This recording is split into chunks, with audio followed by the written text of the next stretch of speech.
जातवेदसे सुनवामसो ममराति यतो निदहाति वेदः स नः पर्षदति दुर्गाणि विश्वानावेव सिन्धुन्दुरितात्यग्निः तामग्निवर्णां तपसा ज्वलन्तीं वैरोचनीं कर्मफलेषु जुष्टाम् दुर्गां देवीं शरणमहं प्रपद्ये सुतरसि तरसे नमः अग्ने त्वं पारयानव्यो अस्मान् स्वस्तिभिरति दुर्गाणि विश्वा पूश्च पृथ्वी बहुलान उर्वी भवातोकायतनयाय शय्योः विश्वानिनो दुर्गः जातवेदः सिन्धुन्ननावादुरितातिपर्षि अग्ने अत्रिवन्मनसा गृणानोऽस्माकं बोध्यविता तनूनाम् पृतनाजितगुं सहमानमुग्रमग्निगुं भुवेम परमात् सधस्तात् स नः पर्षदति दुर्गाणि विश्वाक्षामद्देवो अतिदुरितात्यग्निः प्रत्नोषिकमीड्यो अध्वरेषु सनाच्च होतानव्यश्च सत्सि स्वाञ्चाग्ने तनुवं पिप्रयस्वास्मभ्यं च सौभगमायजस्व गोभिर्जुष्टमयुजो निषिक्तन्तवेन्द्रविष्णोरनुसञ्चरेम नाकस्य पृष्ठमभिसंवसानो वैष्णवीर्लोक इह मादयन्ताम् कात्यायनाय विद्महे कन्याकुमारी धीमहि तन्नो दुर्गिः प्रचोदयात् ॐ शान्ति शान्ति शान्तिः स्वस्ति प्रजाभ्यः परिपालयन्ताम्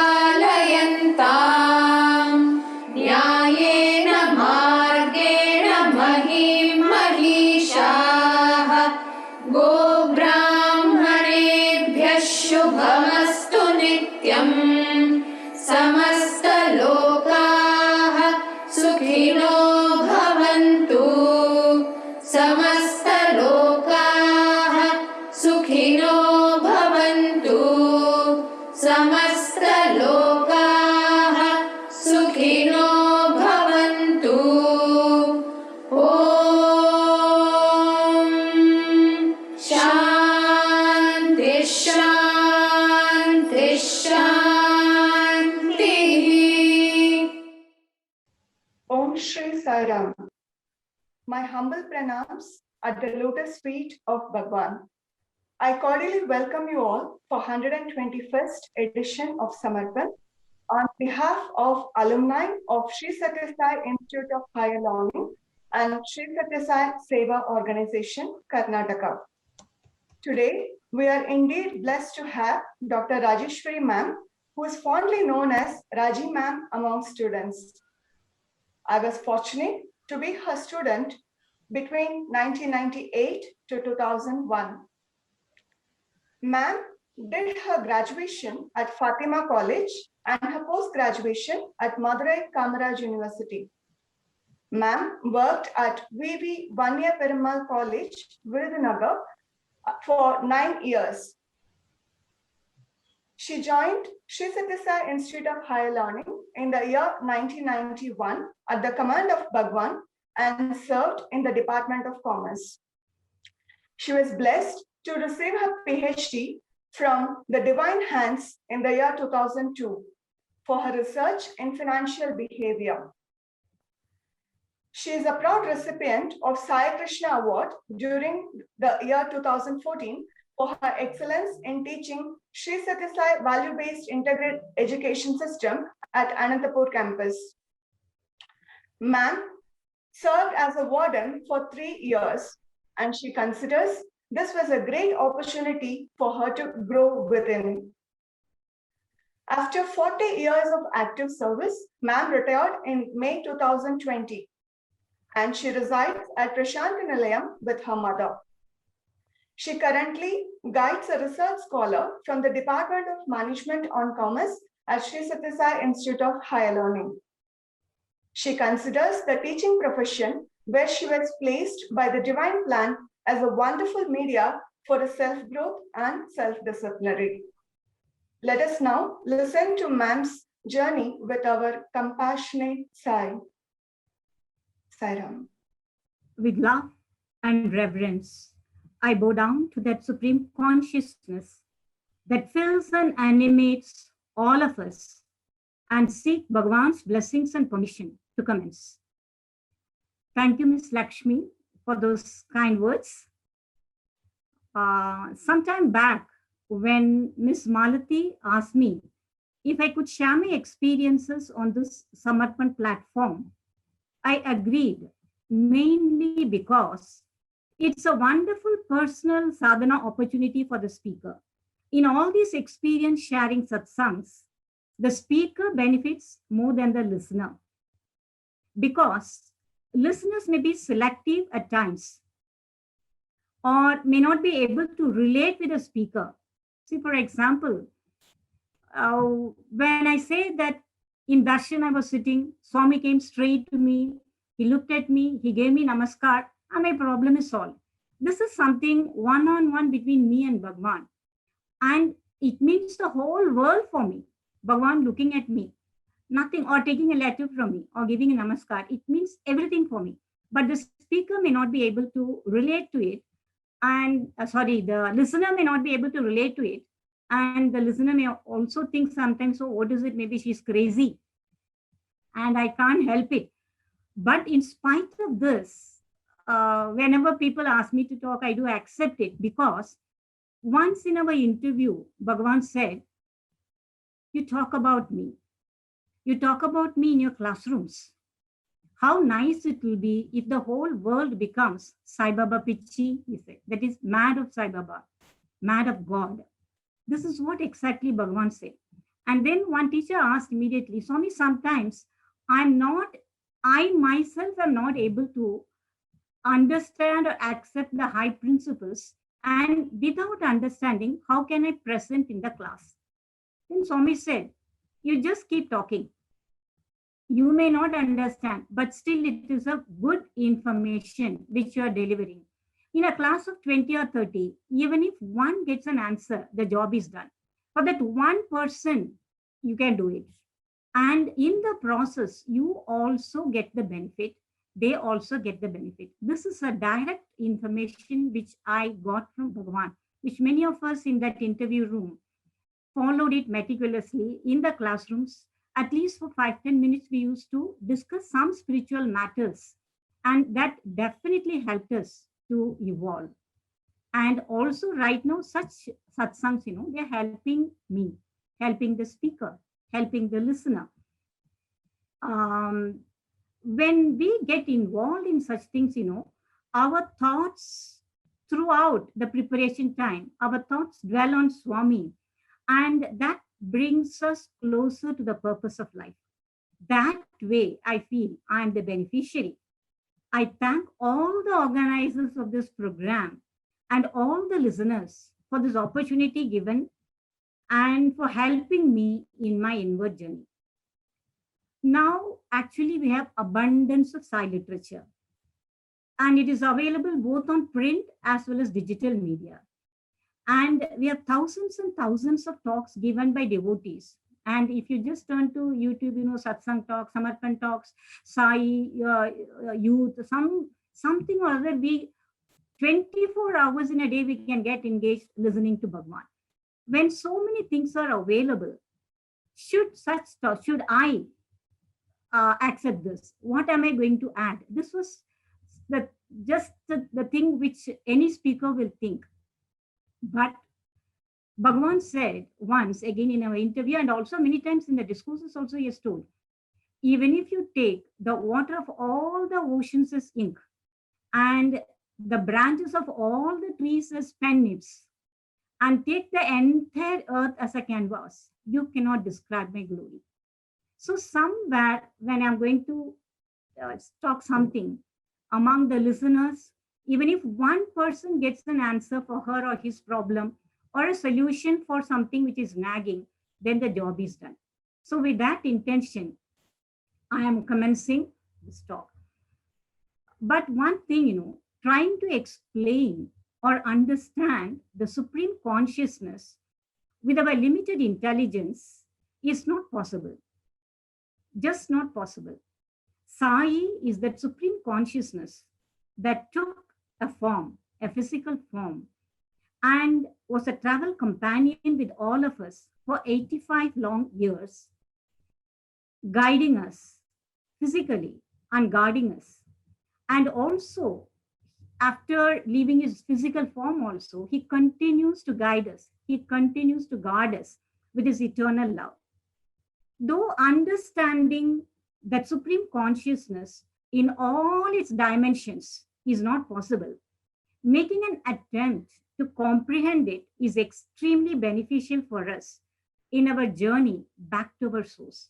Because our life on this earth is only a journey back to our source.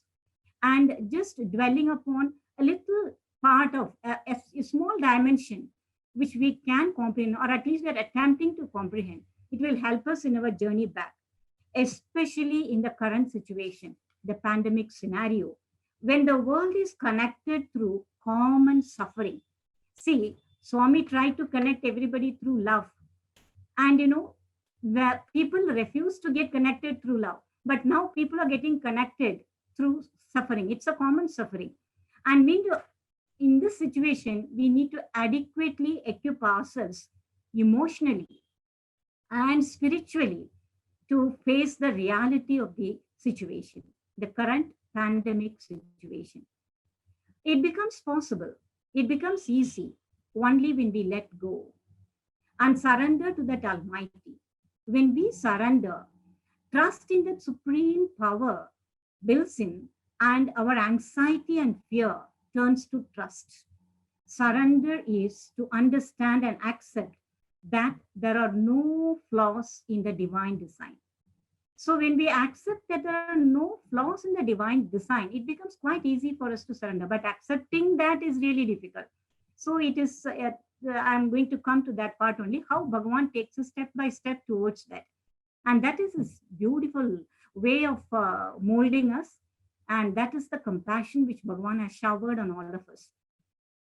If we accept this, then we have to accept that the present pandemic and its impact on all of us is also a divine design. But passive acceptance and not doing anything will not take us anywhere.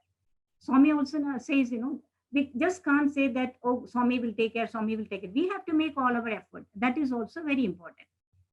There's an opportunity for you and me to grow spiritually at this juncture by responding appropriately and reach out to people in pain and do what they need.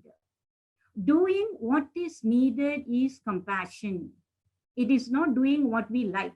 Doing what they need, doing what is needed is compassion. Compassion is a higher dimension of kindness. It's a higher dimension of love. It includes everything. It's a virtue that helps one to evolve. Only when our perception transcends our senses and psychological space, we can understand and experience that all life is one. And this is the essence. Bhagavan went on teaching that there is Atma in everybody, there is spirit in everybody, I am in everybody. Respect everyone, not only the humans, animals, animate, inanimate. We would have heard that how a sari cried because Swami didn't touch. So to that extent, maybe some of you may not be able to relate, but these are all Satyam Shivam Sundaram. If you read, you can really identify how Swami could identify with everything. And Swami wanted us to reach that state. Sometimes he used to tell, I am God, I know that. You are also God, but you do not know that. And he wants us to take to that level. And his entire 85 years on this earth, he was teaching only that concept: become inclusive, include every form of life. And this is something, I have understood. This the greatest understanding, I should say, that I have gained in my proximity with our dear Bhagwan. Swami often says in his discourses, the body is a water bubble, mind is a mad monkey. Don't depend on the body, which will pop up one day. Don't depend on the mind, which will not be stable, which is not stable. Go beyond body, go beyond mind, follow the conscience. That is the eternal truth. That is the voice of God. This Swami has been telling again and again, and it has become like one groove in our mind, like one acceptance. But whether we have really experienced it, it's not.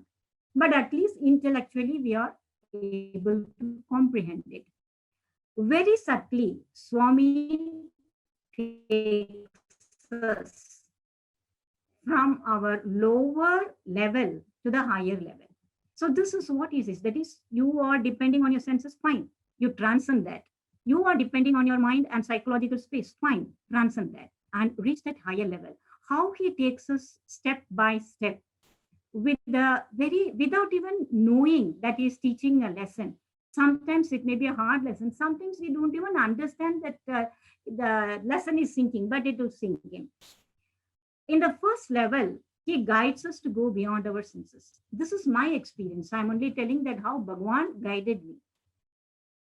I will not say that I have gone beyond senses or I have gone beyond the psychological space, but I've understood it in a intellectual fashion. I have understood it and I'm making every effort. So this is the journey of a human. We are all fellow pilgrims. We are all struggling in life like this. And I've been making a very genuine effort, I can say. And I've really been guided by Bhagwan in this line. So he guides us to go beyond our senses. For Swami, each one of us is special. You are special. I am special. Everyone is special. Everyone is his unique child.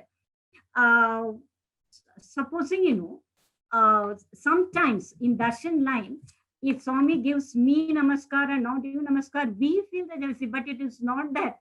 It is, at that point, I will be in need. And the next day, he may give you. Once, in one of my birthdays, you see, it was my, Swami used to create vibhuti for me on my birthdays. Continuously, it was happening for 4-5 birthdays. So I've taken it for granted that Bhagwan will give me vibhuti on my birthday. But one fine day, he taught me a lesson. He didn't even come near me. He didn't even look at me. Then other teachers started asking, what you have... And I put up such a brave front and said, oh, it's all right. But internally, I was breaking. No, it is very difficult, of course. But Swami has his own way of taking you beyond your body, taking you beyond your emotions, and trying to stabilize in the higher aspect of life. And, I'll just tell you one example, my experience. Once, I had one morning when I got up, I couldn't lift my hand. There was the wrist was frozen, totally frozen shoulder, frozen wrist, and I can't write on the board. And I was teaching accountancy where I have to use the board continuously. So what will I do? What can I do? I was really, one day I struggled, but by evening it was so bad. So I applied leave and came to Parthi. And that day night in Parthi, I was sleeping. Next day morning, I could have darshan.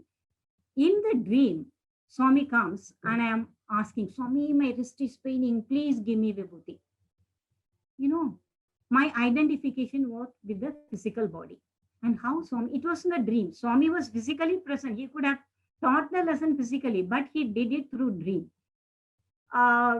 Swami told me, why do you want vibhuti? For a body which will perish one day, I'll give you something imperishable. I woke up. I was sure that Swami is not going to give me vibhuti. But anyhow, I thought I'll go for darshan and then I'll go to hospital, I thought. So my hand was in crepe bandage. I went and sat for darshan. And next to me, our warden, many of you might have known or heard or seen, Jema, Mrs. Jayalakshmi Gopinath, a very evolved person, a very wonderful lady. She was sitting next, I was sitting next to her. She was in the chair, I was sitting down. Swami came for darshan. And he came in front of me. I took namaskar. But when I touched his feet, because of that crepe bandage, he experienced a different feeling on his foot. So immediately he looked down and saw the crepe bandage, and immediately he started waving his hand in a very characteristic way. But I know for certain Swami is not going to give me vibhuti, because night itself he said, why do you want vibhuti for a body which will perish one day? Very clearly he wanted me to go beyond the body consciousness. So I didn't extend my hand. Swami looked at me, created vibhuti, gave it to Jema madam, and took akshantalu from somebody behind me and put it on my head and moved away. And you won't believe, when I went back, the pain was not there. He need not give vibhuti. He need not even put akshantalu. It could have been solved. But you know, why this pain and why this dream and why this message? His compassion. His compassion for this soul which is struggling. This is, you like this, you ask any devotee, anybody can write a book on Bhagwan.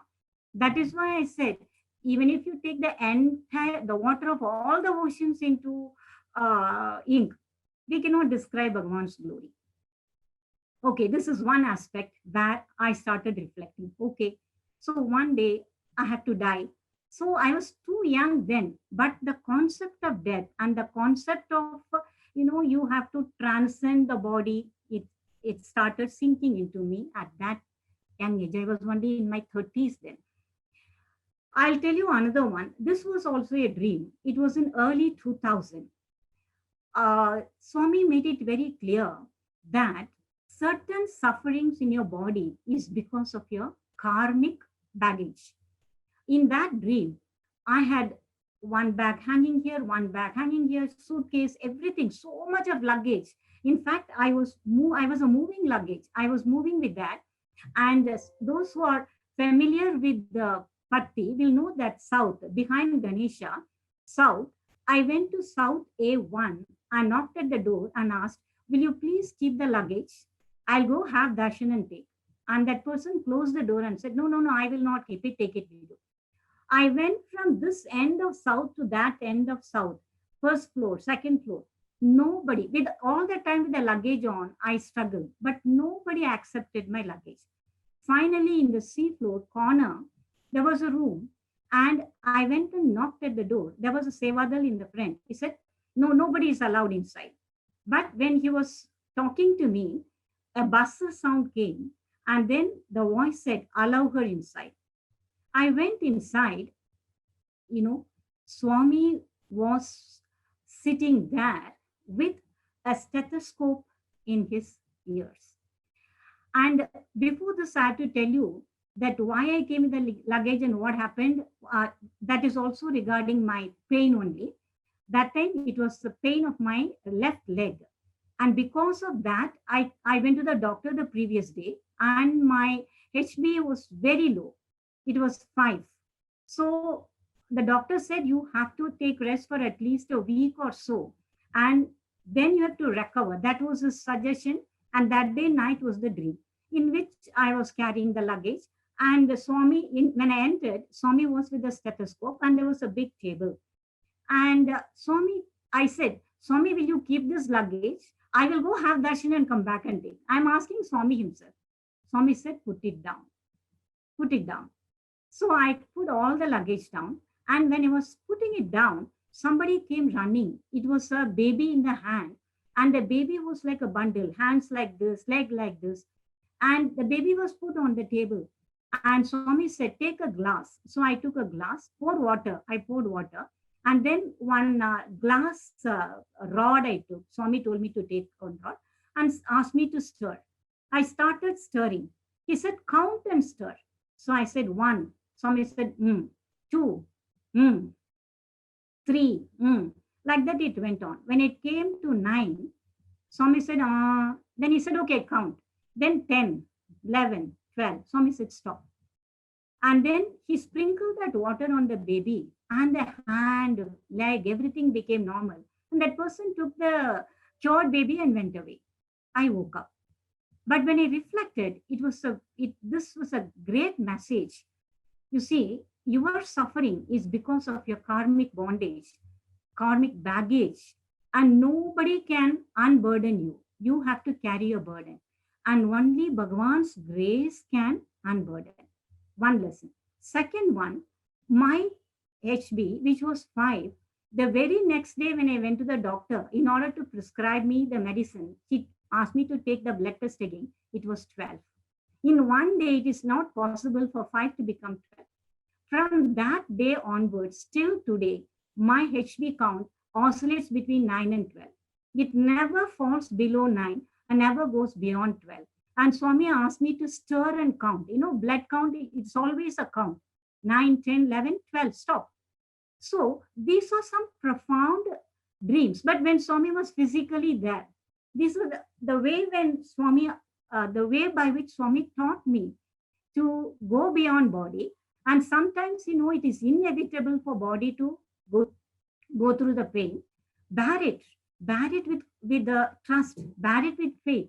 Bhagavan is there, and you should have that faith, and you should be able to master the senses. This is something which I learned through that dream.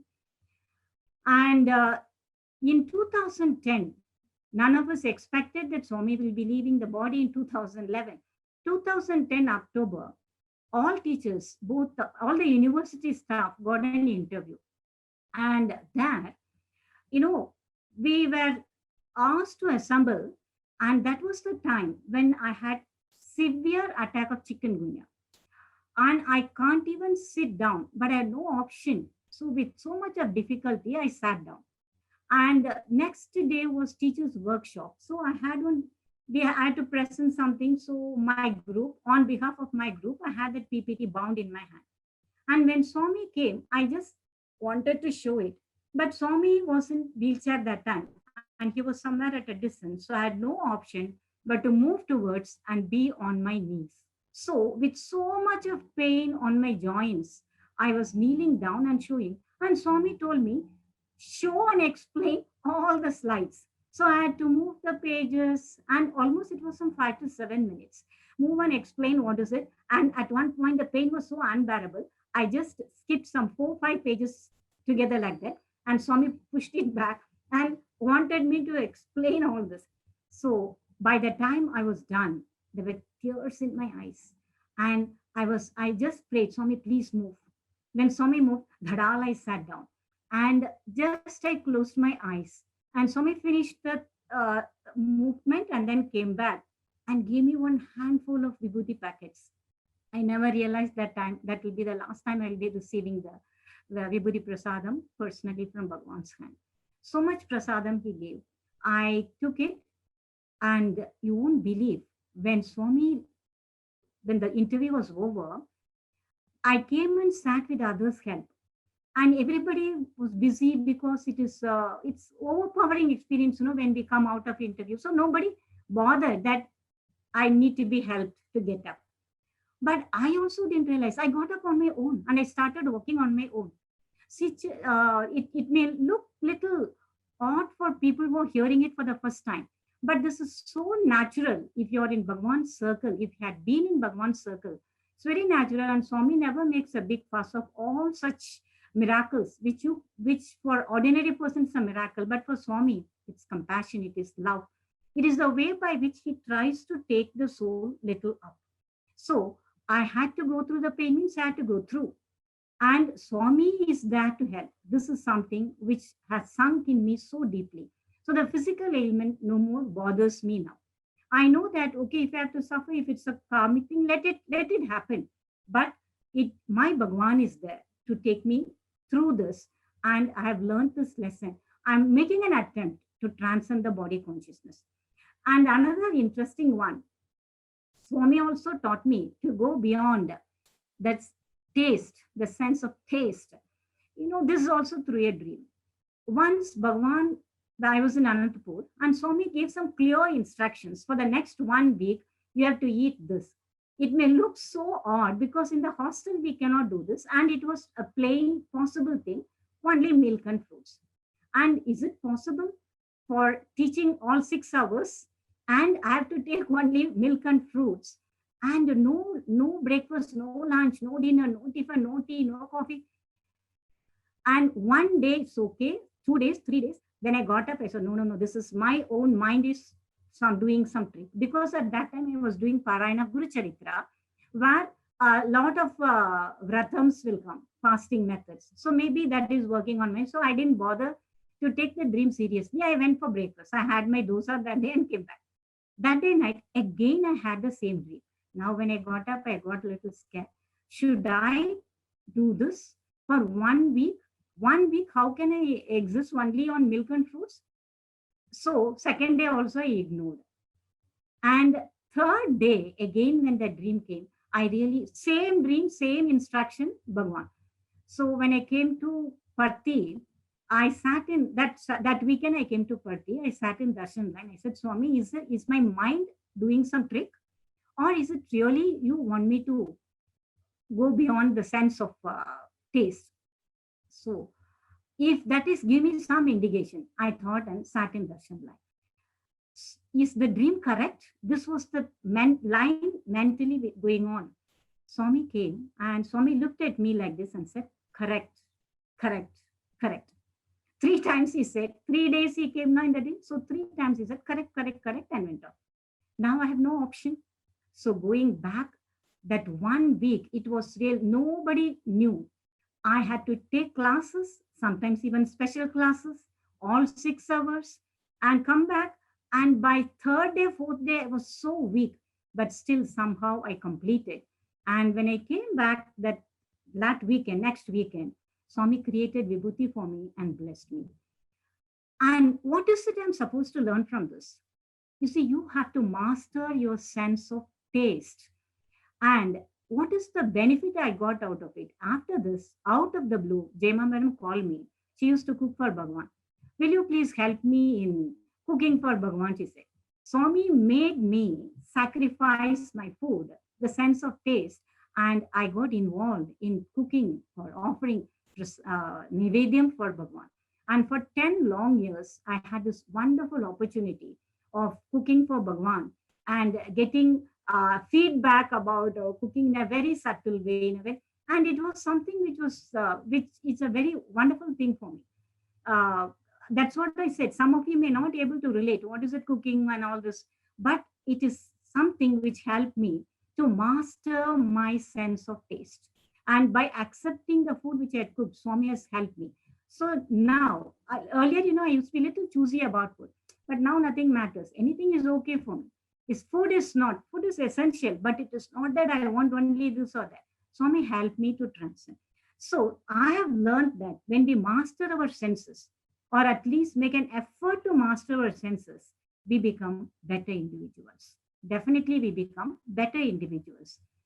We gain focus in our actions, and we can accept things. We can accept events. We can accept people as they are, and can relate to their needs. With an understanding. We will not do what we want to do. We will do what we need to do, what they need. So we can understand their needs and act accordingly. This is the first step in recognizing and internalizing the value of compassion. Then Swami takes us to the second level. That is our psychological space.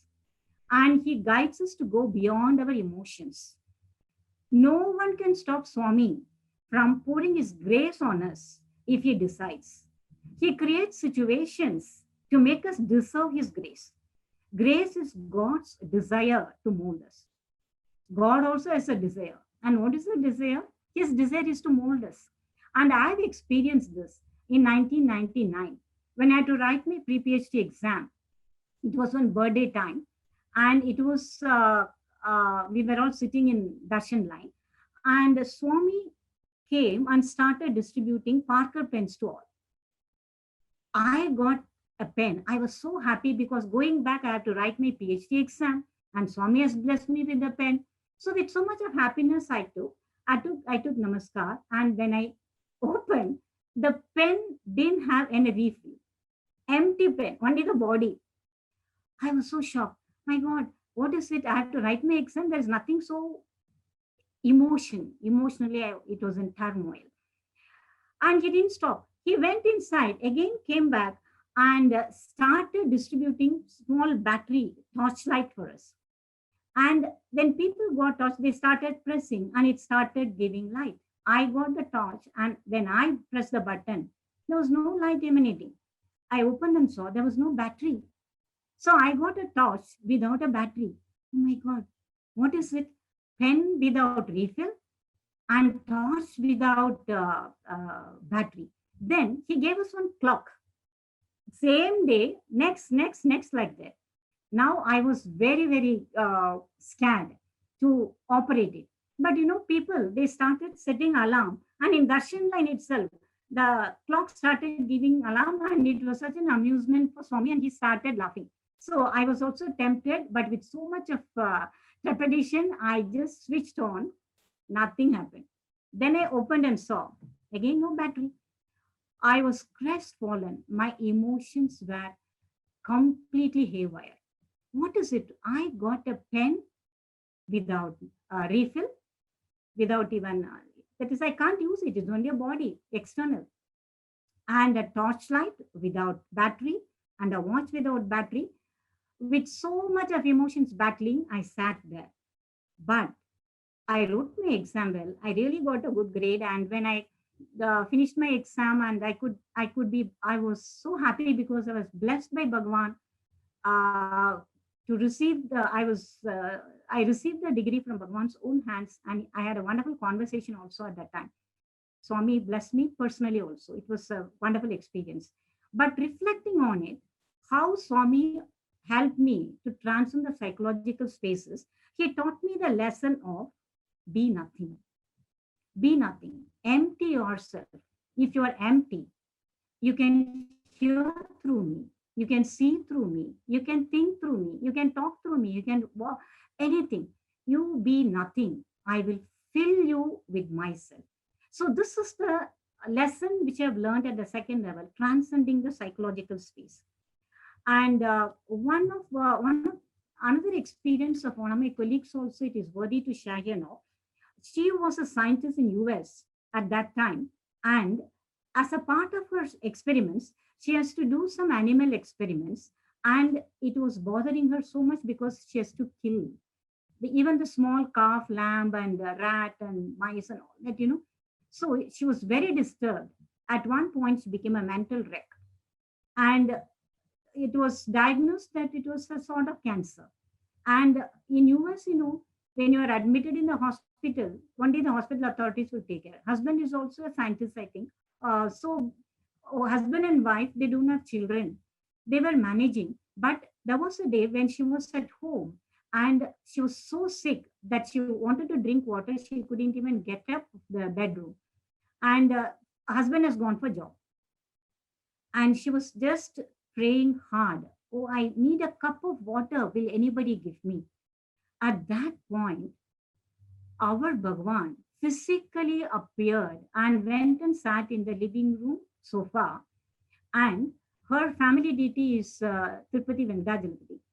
And Padmavati Tayar went to the kitchen, made curd rice, brought in one katori, and came to ma'am and started feeding her with the curd rice. And Bhagavan was sitting in the sofa watching all this. And it is not a dream, it is real. And ma'am, after joining Anantapur, she herself narrated this in one of the summer courses. And she had the curd rice, and after that, some personal things which she didn't share with us. Bhagavan disappeared. Evening, when husband came, when she narrated this, she saw the rice which is less, and which was on the dining table. And ma'am was so sick, anytime the end was expected, like that she was mourning. But now she's sitting up and talking. So some transformation took place. So this is the transcendence which takes place in the psychological space. Then both husband and wife decided to come to India. They wound up everything, came here, and they joined Anantapur campus. Madam joined Anantapur campus, and Sir joined Patti campus. And they were here for some time. But what I'd like to tell here is how Swami creates situation and makes us evolve. See, we have one question here. Now also animal experiments are going on.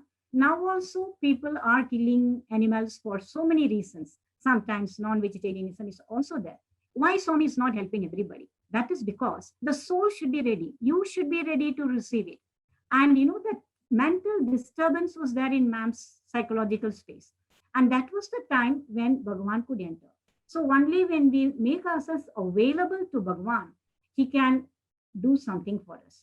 So that is what it's satsangs, listening to satsang, reading scriptures and dwelling on them, interpreting them, analyzing them, and you know, reflecting on them will help us to make ourselves available to the higher force. And Bhagwan is waiting for that only. That little space if we give, he will enter and start expanding, expanding, expanding. Still our bubble breaks and we become one with Bhagwan. So this is the lesson which Bhagwan taught us. So I've learned that when we master our emotions, or at least make an effort to master emotions, we can understand the emotions of others and other beings too. Not only others, other beings too. Our intuitive ability sharpens and we become better organizational citizens. We become better citizens in our home, in our workplaces, in our community, in our society. And we start thinking about our duties and responsibilities. And we don't talk about our rights. Automatically it will come. We understand that. We accept it. This is the second step in recognizing and internalizing the virtue of compassion. Then Swami takes us to the next level. That is the third level, to become one with all. That is the expansion. See, first when I came into the fold of Bhagwan, when I read Satyam Shivam Sundaram and some of the experiences of many devotees and all, where I came across many miracles, I was really wondering, how can this happen? See, for example, you know, once the driver will run over the snake and it will be on the back of Bhagwan. And Swami says, you see, you saw the snake, but you ran. Whom do you think that one is? It is me only. And how is it possible? I thought. And recently I read one, or maybe I heard one eye camp was going on, and 3 doctors were there, and they wound up when an old man came, and he begged, please do the checkup for my eye. But 2 doctors refused, telling, no, today it's over, come tomorrow. But the third one took pity and opened it again and checked and did whatever he could do. And that day evening in Darshan line, this happened when Swami was there. Swami called the eye camp doctors for an interview. And then this third doctor, after doing, he said, say Sai Ram, Sai Ram, Sai Ram also. You will become all right. That also he said. So in the interview, Bhagavan said, see, today, what happened in the camp? And everybody said, Swami, these many people we saw and all. And then finally one old man came, but you two drove him away. You treated him. And you said, say Sai Ram, Sai Ram. Yes? Then the doctor said, whom do you think that old man is? It is me. See, when we hear all those things, sometimes I really wonder, how is it possible? It is not only with our Bhagwan. All saints and sages, many saints and sages have explained to us these things. For example, Shivananda, this one interesting one. 2 small children. See, one family used to go to Shivananda Ashram for every summer holidays. That is their vacation. So these 2 children, they enjoy the stay with Swami Shivananda in Rishikesh. And the 2 boys, the younger one is a very small one, 6 years. One day he came to Shivananda, Swami Shivananda, and said, Swami, my mother says you're God. And that time, all of them were near the Ganges. And the water was just touching their feet and going. My mother says you're God. If you're God, tell those small fishes which are there to come near us. I want to play with them. Is it? Swami Shivananda said. And then he just closed his eyes. In no time, all the small fishes started coming near the feet of Swami Shivananda. And that boy was so happy, jubilant. Then, now tell the big fish to come, he said. Again, Swami Shivananda closed his eyes and the big fish started coming. It was like one wave, big fishes. The boy really got scared and said, no, no, tell them to go away. I know you're God. I know you're God. Tell them to go away. Tell them to go away. You know, how is it possible? This is also something. These are all when I started reading, this used to disturb me. How you can identify. But now I got the answer. It is that level that when you identify fully with everybody, everything, every being, it is possible. See, Swami taking up the illness of others, and even Shirdi Baba, we have read in Shirdi Satsa, how he'll put his hand inside a burning stove to protect the child. And something happening somewhere there. And also in Sri Ramakrishna Paramahamsa's life also. One day he'll be drenched with water because he went to help the ship which is sinking. And once he'll be crying out in pain because two people will be fighting near the Ganges and beating each other. And all the beating will come on his back. And this is the total identification which these saints and sages had with all the beings, with humans, animals, trees and birds and flowers and everything. So this is possible. And this is what Bhagavan says is inclusiveness. This is the essence of what Bhagavan says, love all, serve all, help ever, hurt never. Essence of all Upanishadic teachings, the essence of all Vedanta is nothing but the principle of inclusion. Bhagavan says, inclusion is expansion and expansion is life. Exclusion is contraction and contraction is death. So if we have to reach that level, if we have to go back to that source and merge with Bhagavan, we have to understand this. And once we develop this virtue, we will understand that compassion is liberating. And liberation is what the soul is longing for. And this is what Bhagavan teaches us. And this is the final step in recognizing and internalizing the virtue of compassion. This is the legacy that Swami has left behind for us. That is the principle of inclusion. Include everything and everyone in our life's journey. He has entered into our lives and has loved us for no reason. He has loved us for no reason. He created situations and a suitable environment for us to act, to deserve his grace. We have to grow consciously now and act with that awareness and complete our journey. Unfortunately, in the present day mechanized digital environment, human race is nurturing destructive emotions. We are seeing it everywhere. In fact, people say that what is going on now is also a biowar. And the virus is a man-made virus. So don't you think it's a demonic nature of the human to kill our own race? We can solve the situation only by upgrading the human qualities and recognizing and internalizing the concept of all-inclusive compassion. This is the lesson I have learned in my proximity with my dear Bhagavan.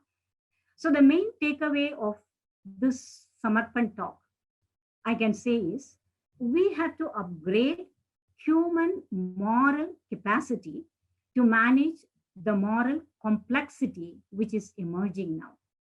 When machines exceed our cognitive capability, we need to be ahead of them in moral capability. This will be possible only if we can bring a deep insight and understanding to contemporary challenges by the strength of our character and embrace the principle of inclusion of all, both animate and inanimate. Swami lived with us for 85 long years, alleviated our physical pains, mental anguish, and shown us that compassion liberates. He has lived by example, he has shown us that compassion liberates. This is the legacy that Swami has left behind for us. That is the principle of inclusion.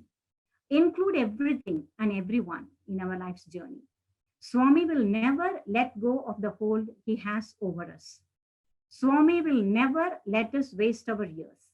Swami will never let us go astray.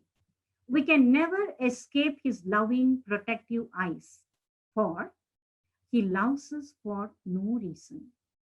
His compassion has no boundaries. And compassion liberates. So with this, I conclude. I thank the organizers for this wonderful opportunity given to me to live mentally in my thoughts with Bhagwan. And I hope that at least some listeners would have got some answers for some of their worries or queries or problems. And if I had been an instrument, I'm extremely thankful to Bhagwan. And I'm thankful to the organizers for giving me this platform to share my views. Jai Sai Ram. Thank you so much. Samasta Loka Sukhino Bhavantu. Sai Ram. Om Shri Sai Ram. On behalf of everyone attending this Samarpan, I express my heartfelt thanks to Rajeshwari Madam for sharing those wonderful experiences with us.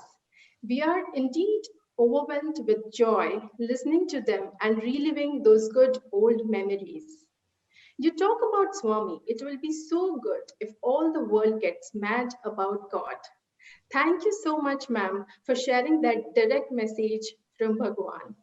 It becomes very easy for us if we let go and surrender to the Lord. There is no flaw in the divine design. Doing what is needed is compassion. It is a higher dimension of kindness and love. This is very much needed in these difficult times, and thank you, ma'am, for sharing that wonderful message. The messages that you got through your dreams, Swami will give you something imperishable. Our sufferings are due to a karmic bondage, and we need to master our emotions. The principle of inclusion. These are invaluable lessons which I feel all of us should imbibe. The message for us is we should have steadfast faith in Swami, and the ever merciful Lord is always there to help us. Thank you, ma'am, once again for sharing all these invaluable lessons. I pray to our ever compassionate Bhagwan to give us strength and resilience in these testing times. And my heart overflows with gratitude to Swami for giving us this opportunity of a virtual satsang, as without Swami's grace and blessings, nothing is possible. I would also like to thank the entire team and the organizers, the alumni of the Sri Satya Sai Institute of Higher Learning for their time, efforts, and expertise in making this session a great one for all of us today. Asato ma sadgamaya tamaso ma Jyotirgamaya Mrityorma Amritam Gamaya.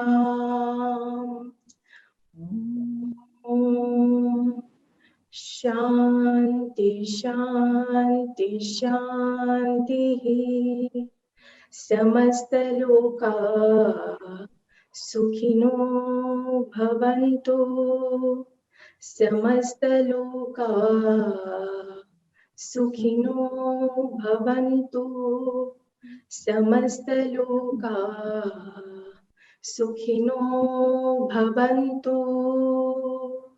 जय बोलो भगवान श्री सत्य साई बाबा जी की जय साई राम। जय जगदीश हरे स्वामी सत्य साई हरे भक्त जना संरक्षक भक्त जना संरक्षक प्रति महेश्वर ओम जय जगदीश हरे शशि भजना श्रीकरा सर्वा प्राणपते स्वामी सर्वा प्राणपते आश्रित कल्पलटिका आश्रित कल्पलटिका आपदान्धवा ओम जय जगदीश हरे मात पिता गुरुदैवं मरि अंतयु नीवे स्वामी मरि अंतयु नीवे नाद ब्रह्म जगन्नाथ नाद ब्रह्म जगन्नाथ नागेन्द्राशयन ॐ जय जगदीश हरे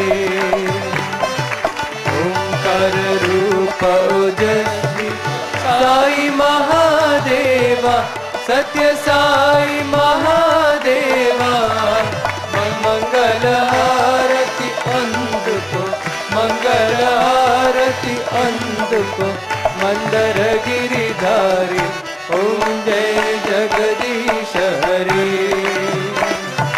नारायण नारायण ओम सत्य नारायण नारायण नारायण ओम नारायण नारायण ओम सत्य नारायण नारायण ओम सत्य नारायण नारायण ओम जय सद्गुरुदेवा नारायण नारायण ओम सत्य नारायण नारायण नारायण ओम नारायण नारायण ओम सत्य नारायण नारायण ओम सत्य नारायण नारायण ओम जय सद्गुरुदेवा नारायण नारायण ओम सत्य नारायण नारायण नारायण ओम नारायण नारायण ओम सत्य नारायण नारायण ओम सत्य नारायण नारायण ओम जय जय सद्गुरुदेवा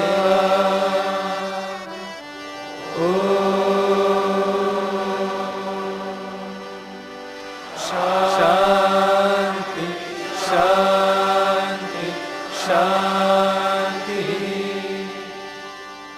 लोका समस्ता सुखिनो भवन्तु लोका समस्ता सुखिनो भवन्तु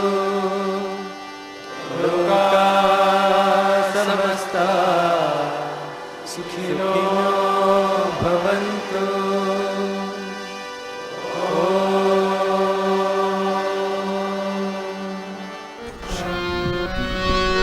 ओम जय जगदीश हरे स्वामी सत्य साई हरे भक्त जना संरक्षक भक्त जना संरक्षक पति महेश्वर ओम जय जगदीश हरे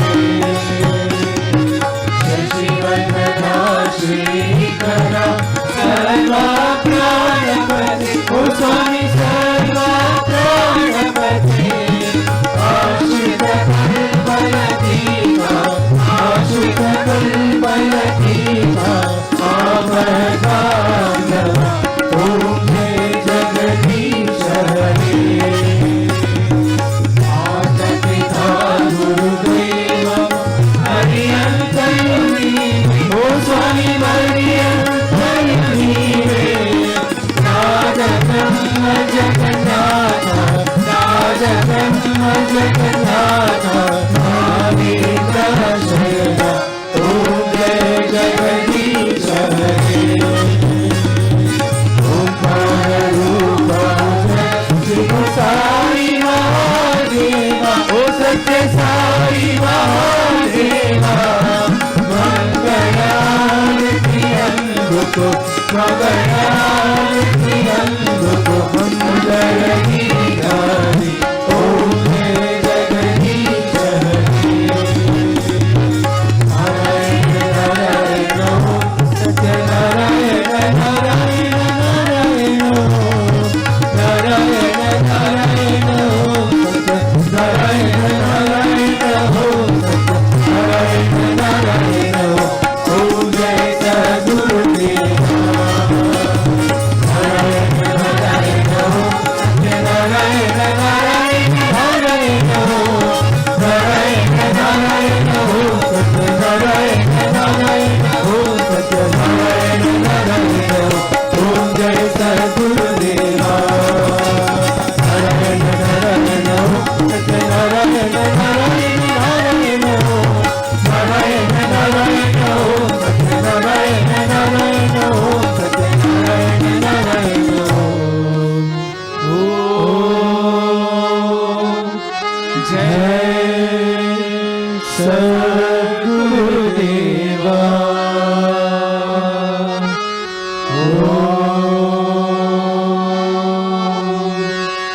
शांति शांति शांति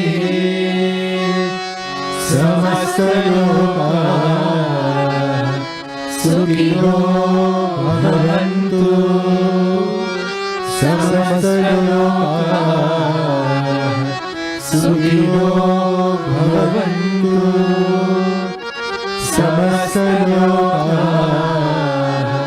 सुखिनो भवन्तु ॐ शान्ति शान्ति शान्ति जय बोलो भगवान श्री सत्य साई बाबा जी की जय।